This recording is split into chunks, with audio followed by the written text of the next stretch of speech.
This only happens, by the way, in Kenya. The sitting deputy president became the candidate of the opposition. And the leader of the opposition became the candidate of government.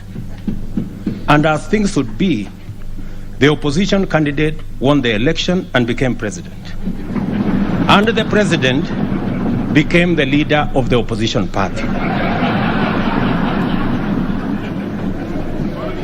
That's the beauty of our democracy. And it only happens in Kenya.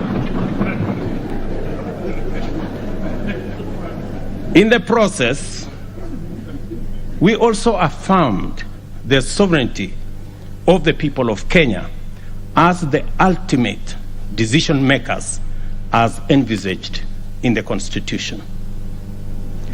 I promise to lead an administration dedicated to the just and fair government of all Kenyans in order to deliver a Kenya for everybody.